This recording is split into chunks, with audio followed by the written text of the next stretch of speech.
I'm getting towards the end of the book of Samuel, the first book of Samuel. The first book of Samuel deals with the rise of David as much as it explains the downfall of Saul. If you recall, Saul is a Benjamite, so he's from a different tribe than David. David is from the tribe of Judah. The reason for the downfall of King Saul is primarily due to the usual suspects, and that is pride and disobeying the word of God. Specifically, Saul disobeyed God multiple times. Then he ended up sacrificing, which is something that only the priests, the Levites from the tribe of Levi, are allowed to do. And ultimately, that resulted in God pulling away his spirit from Saul, and Saul being afflicted with a spirit of evil.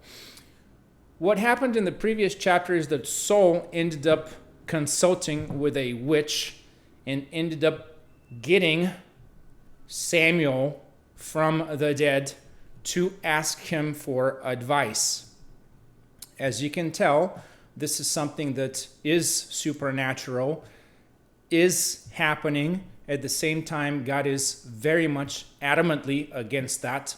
So what happened was Saul learned from the witch, from that medium, that he's going to be dead the following day. Tomorrow is what she told him, along with his sons. So I am in that tomorrow. The thing is that tomorrow takes place in 3 separate chapters because we get a parallel view of what happens to David, who is in the southern part of the area, and then what happens to Saul, who is in the northern part of the area, fighting against the lords of the Philistines. So the 2 chapters that I'm going to be talking about today discuss the preparation of the lords of the Philistines, and then what happens to David in the meantime when Saul is fighting against the Philistines. All right.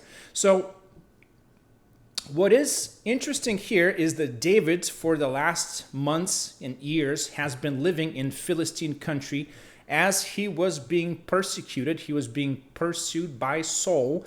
So he escaped down south and west to the Philistine country and was given a town. The name of that town is Ziklag. He was given that town by one of the Philistine lords. And David has been doing his own thing, raiding the southern countryside, without really much telling Achish, the king of Gath, that Philistine lord, what exactly David has been doing. So what we get to here is we see how the lords of the Philistines, the princes of the Philistines, prepare for battle. And then we have this one mysterious event, and it's very difficult to get in the thinking of David as to why exactly he did what he did, but I will attempt to discuss that here. So this is chapter 29 in the first book of Samuel, and I'm going to read through the first few verses here. Now the Philistines gathered together all their armies to Aphek, and the Israelites pitched by a fountain which is in Jezreel. And the lords of the Philistines passed on by hundreds and by thousands, but David and his men passed on in the rearward with Achish. Then said the princes of the Philistines, "What did these Hebrews hear?" And Achish said unto the princes of the Philistines, "Is not this David, the servant of Saul, the king of Israel, which hath been with me these days, or these years? And I have found no fault in him, since he fell unto me unto this day." And the princes of the Philistines were wroth with him. And the princes of the Philistines said unto him, "Make this fellow return, that he may go again to his place which thou hast appointed him. And let him not go down with us to battle, lest in the battle he be an adversary to us. For wherewith should he reconcile himself unto his master? Should it not be with the heads of these men? Is not this David, of whom they sang one to another in dances, saying, Saul slew his thousands, and David his 10,000s. All right, so the princes of the Philistines are getting ready for battle, right? Both armies, the armies of King Saul on one side, the princes of the Philistines on the other side. And David is in the rearward. He is behind those armies of the Philistines with his 600 men and with Achish, the Philistine king. And then he's attempting to join this battle against King Saul. So we're not given at all an explanation as to why David is doing this. So it's very difficult for us to discern exactly what is going on here. You can tell that David, over the last 10, 15 chapters, has been extremely disillusioned. He's been persecuted. He's come really close to death because of King Saul. Lots of people have died while trying to assassinate and pursue David. So he escapes to the Philistine countryside, and he gets a town out there, and he does his own thing away from King Saul and away from that sword that is chasing him, right? So based on what I know about David from reading about him, I would say that there's a decent chance that he truly is going to fight against the armies of King Saul. Now, what the lords of the Philistines here say is, get him out of here, because the best way that he can get back with King Saul is to literally deliver our heads to him. Isn't that the best way that he can make up with King Saul, right? So ultimately, the lords of the Philistines make a really good decision, because we know that they win the battle, right? 2 chapters later, they win the battle without David as they reject him over here. And also, my suspicion is that David truly is not ever and was never going to fight against the armies of King Saul. That is my own personal interpretation. And I would say there are 2 major reasons for that. Number one, he had the opportunity to kill King Saul twice, and he didn't do it, right?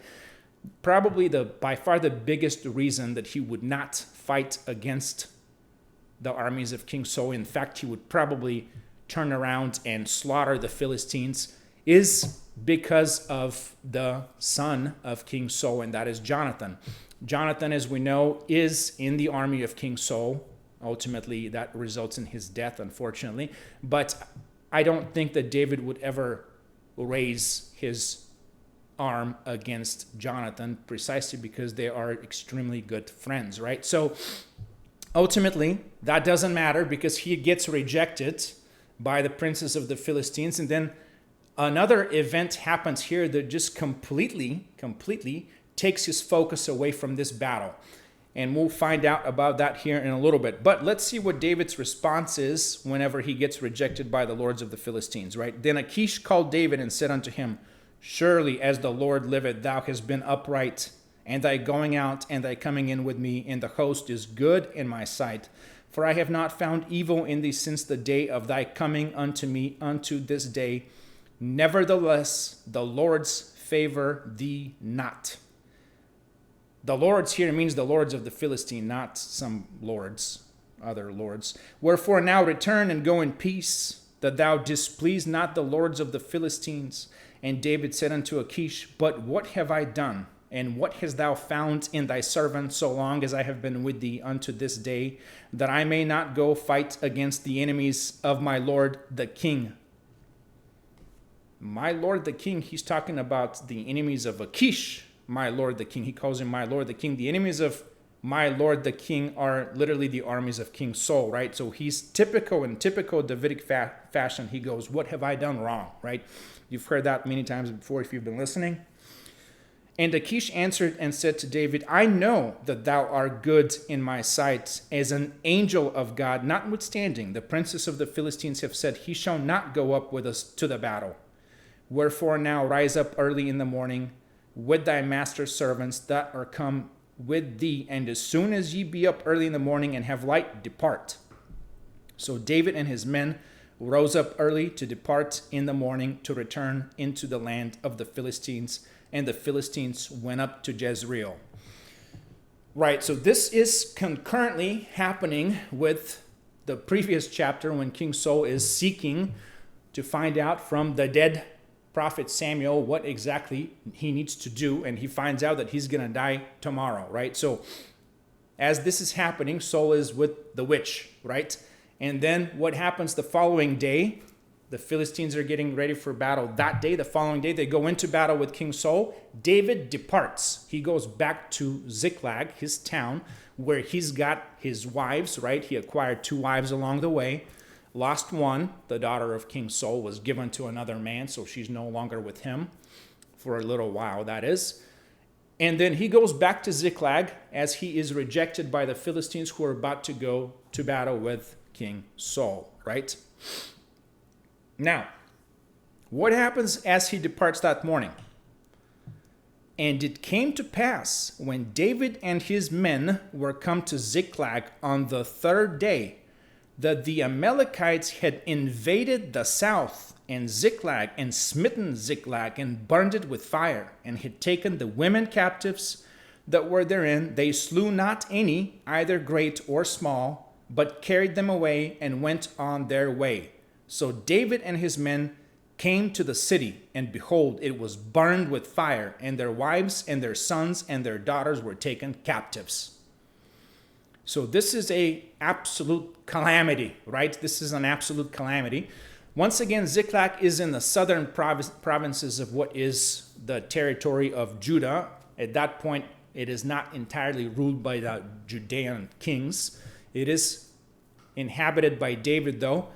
The Amalekites are tribes that live further south, so if you will, towards Egypt and towards the Arabian Peninsula, down that direction, right? They're descendants of Esau. Esau, obviously the brother of Jacob, Jacob was renamed Israel. So these are long lost relatives, and they're just tribes that raid the area and just loot, pillage, and murder, right? Kill. They invade the land. Obviously, the men that are with David, those 600 men, they have families in Ziklag.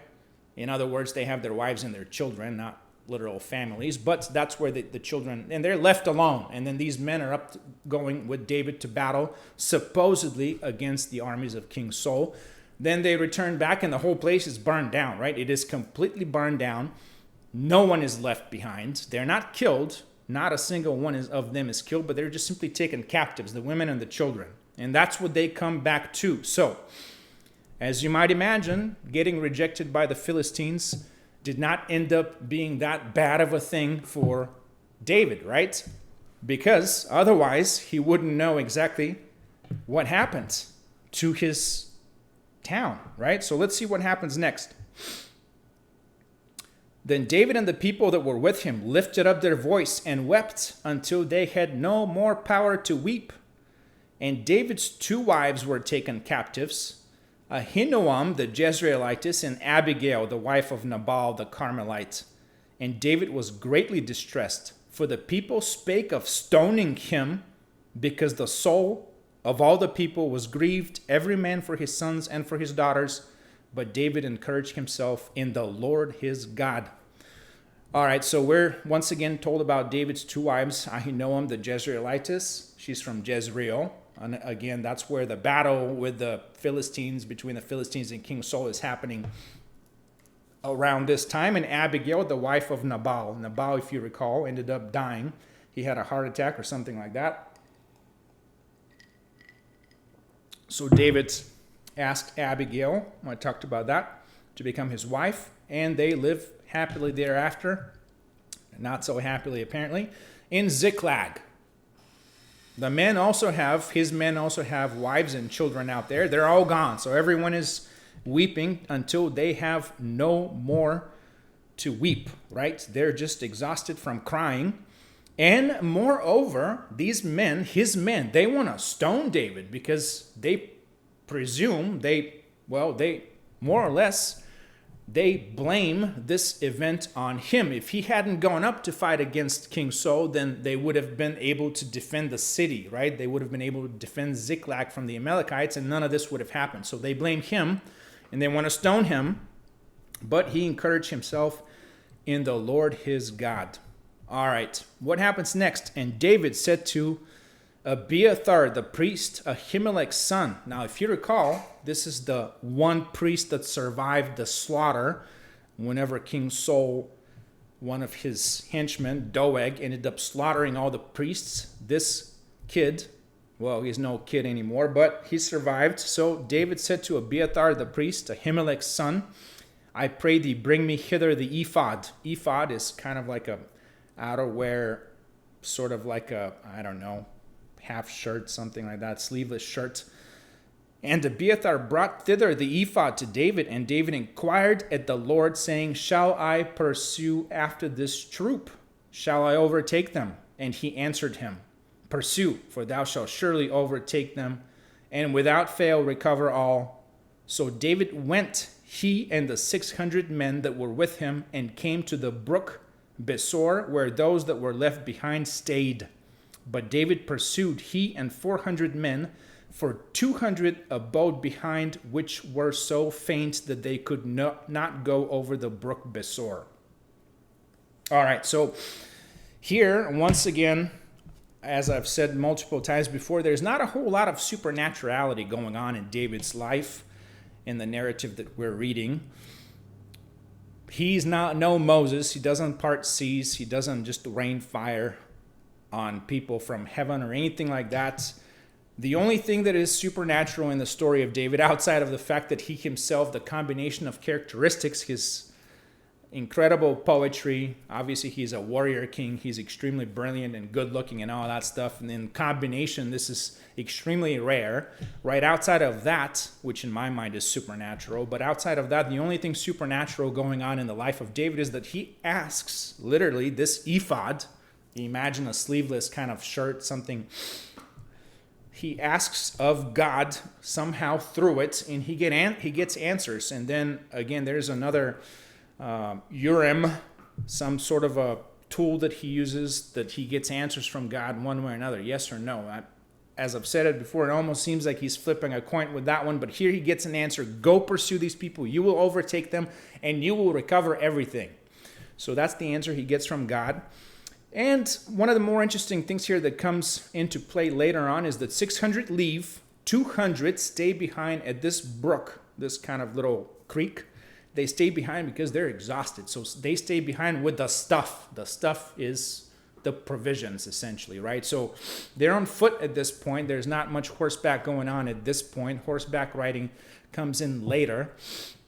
So 200 are left behind by the brook, by the creek, with all of the equipment, if you will, and we'll read about that here in a little bit.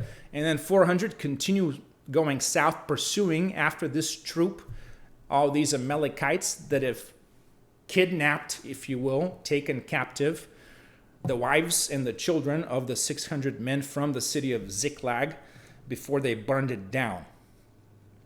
All right, let's see what happens next. And they found an Egyptian in the field and brought him to David and gave him bread, and he did eat. And they made him drink water, and they gave him a piece of a cake of figs and 2 clusters of raisins. And when he had eaten, his spirit came again to him, for he had eaten no bread nor drunk any water 3 days and 3 nights. So, just to stop here real fast, what happens here is after they continue, the 400 continue pursuing the Amalekites down south. They come across this Egyptian that is half dead. He hasn't eaten or drank any water in 3 days and 3 nights. And David said unto him, to whom belongest thou? And whence art thou? And he said, I am a young man of Egypt, servant to an Amalekite, and my master left me, because 3 days agone I fell sick. We made an invasion upon the south of the Cherethites, and upon the coast which belongeth to Judah, and upon the south of Caleb, and we burned Ziklag with fire. So what he's telling him is what David knows, right? So there's no discrepancy here in the story. We'll hear about discrepancies later on, but there's no discrepancy in the story here, right? So this Egyptian was left behind by his master. His master is an Amalekite, those that invaded the south, right, the coasts of Judah, upon the south of Caleb. Caleb, of course, is one of the few people from the first generation that got out of the wilderness into the promised land, and he requested some of the best land in Judah, and it was given him because he was fearless. That's Caleb, right? I will talk about Caleb another time. But the south of Caleb just literally means the south of the territory that belongs to Caleb, that is also part of Judah, because Caleb was a Judean. He was out of the tribe of Judah. And the Egyptian tells David that we burn Ziklag with fire. So David knows that. And David said to him, "Canst thou bring me down to this company?" And he said, "Swear unto my God." Whoops. He said, "Swear unto me by God that thou wilt neither kill me nor deliver me into the hands of my master, and I will bring thee down to this company." Right? So this Egyptian kid, he says, "I will take you down to this company," because he knows exactly where they're going, right? They came from the south. They're going back south to their own lands, and they're bringing all these captives and the looting, all the booty that they got from Ziklag. So he asks David in return not to not to deliver him into the hands of his master, and not to kill him, right? So this is a fair request. And let's see what happens next. "And when he had brought him down, behold, they were spread abroad upon all the earth, eating and drinking and dancing, because of all the great spoil that they had taken out of the land of the Philistines and out of the land of Judah." So picture this kid taking them down, right, south towards where the Amalekites are going. These guys are spread all over the lands. I mean, apparently it was a huge company of warriors. And what are they doing? They're eating, they're drinking, they're dancing, and they're having fun because of all the spoil that they got from the lands of the Philistines, right? They're raiders. They just simply go in, burn, pillage, rape, take captives, go back home, and they pillaged the lands of the Philistines while the Philistines are busy getting ready for battle with King Saul. And they also pillaged the south of Judah, where bordering the lands of the Philistines, right? And of course, both kingdoms are fighting. So these guys are essentially took advantage, either on purpose or coincidentally, by chance. They took advantage of the fact that armies of the people that inhabit those lands are busy fighting each other, right? Typical in ancient warfare, right? So let's see what happens then, right?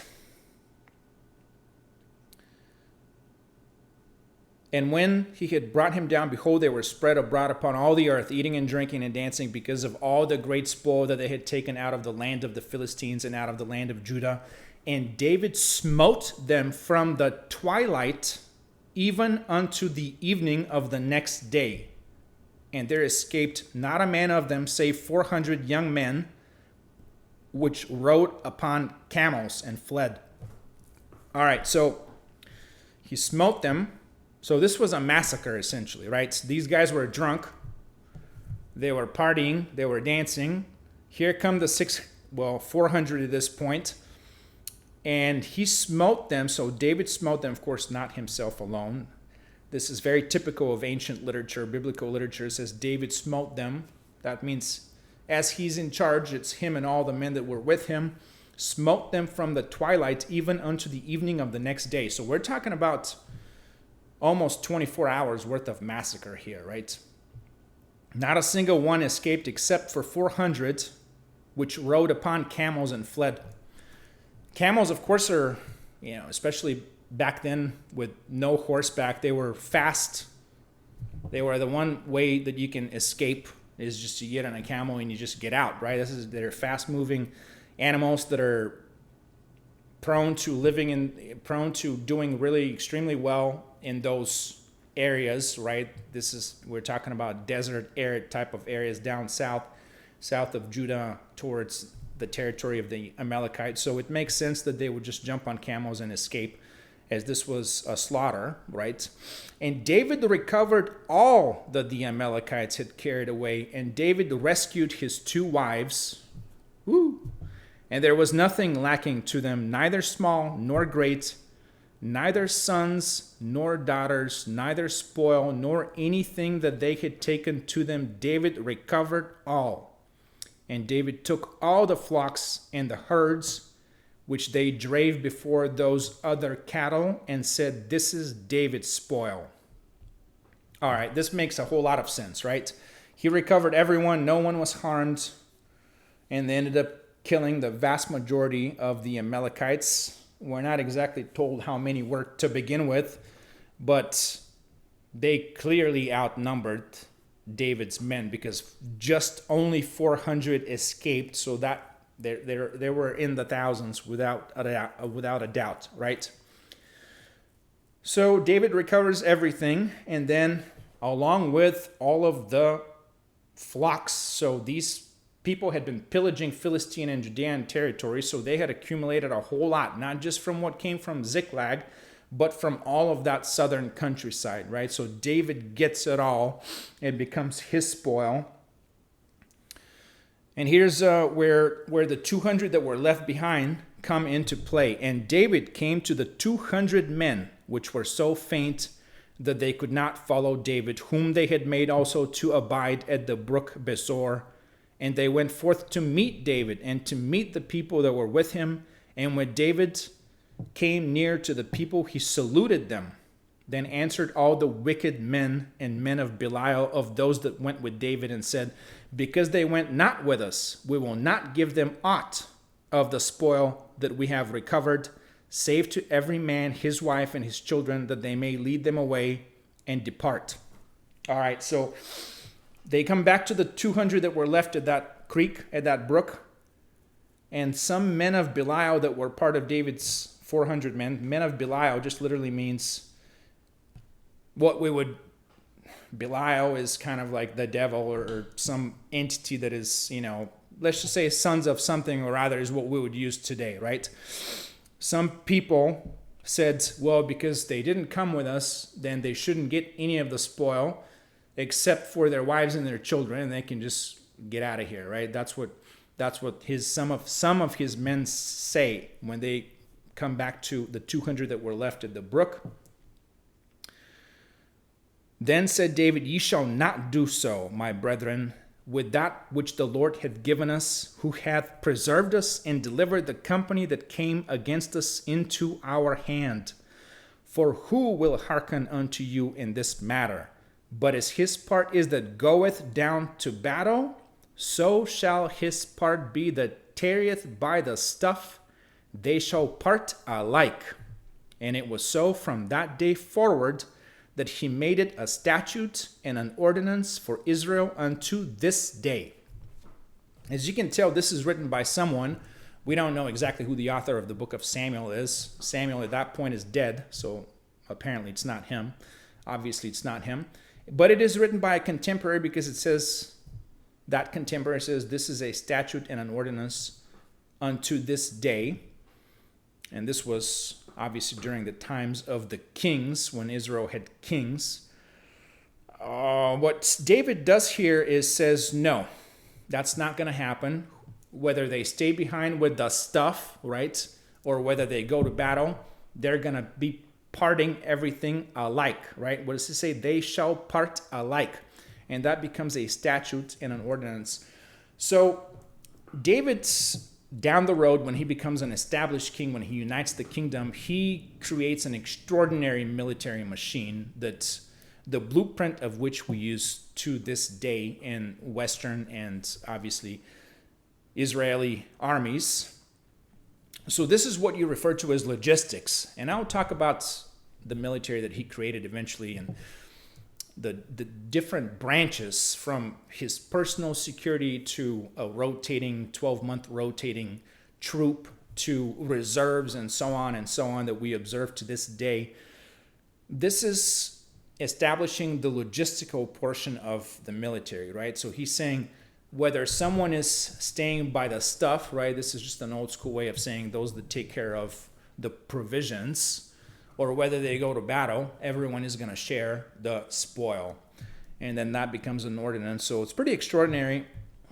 And this is just the beginning. This is even before he becomes king. This is the beginning. You can tell his brilliant mind and how he keeps an army engaged, right? Of course, as I've said it before, this nation is not one that poured resources into conquering various lands. They just simply lived in what was given to them and defended themselves against others and received tribute from surrounding kingdoms and essentially protected themselves from those around themselves. But again, they did not pour resources into, or logistics for that matter, into conquering various kingdoms. Unlike, for example, you got after this kingdom came the Persians, and then the Greeks, and then the Romans, right? They were expanding their lands. They weren't just simply living in a set tribal areas, right? So, okay, so how does chapter, this is in chapter 30, by the way, I moved on to it. How does it end? And when David came to Ziklag, he sent of the spoil unto the elders of Judah, even to his friends, saying, Behold, a present for you of the spoil of the enemies of the Lord, to them which were in Bethel, and to them which were in South Ramoth, and to them which were in Jatir, and to them which were in Aroer, and to them which were in Simoth, and to them which were in Eshtemoa, and to them which were in Rakal, and to them which were in the cities of the Jerahmeelites, and to them which were in the cities of the Kenites, and to them which were in Hormah, and to them which were in Kor-Ashan, and to them which were in Atak, and to them which were in Hebron, and to all the places where David himself and his men were wont to haunt. So what David does here, obviously, is he is sending gifts to his friends that where they had been abiding all along, these men. So to the elders of his tribal people, the Judeans, right? Ultimately, they're going to unite around him. So this is a show of his political maneuvering so that he can get these people united with him against those that challenge his authority later on. So those are chapters 29 and 30 in the first book of Samuel. The following chapter is describing the battle between the lords of the Philistines and the armies of King Saul. And that would be the last chapter of the first book of Samuel. So until then, may you be blessed, and I will talk to you later.